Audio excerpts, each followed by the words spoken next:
Hello everyone, how are you doing? This is MD Tech here with another quick tutorial. In today's tutorial, I'm going to show you guys how to turn off letting Windows have the ability to manage your default printer.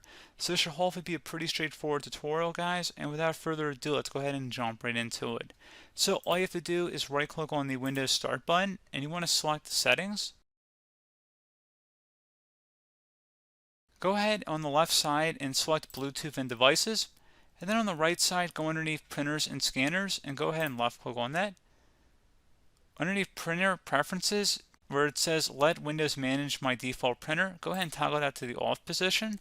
And that's all you have to do, guys. You can also open this up through the search menu as well if you search for printers and scanners. And then just like I said, go under Printer Preferences here and you want to turn that off. Unless, of course, you want Windows to automatically manage your default printer, which you're more than welcome to. But pretty straightforward process, guys. I do hope I was able to help you out. And I do look forward to catching you all in the next tutorial. Goodbye.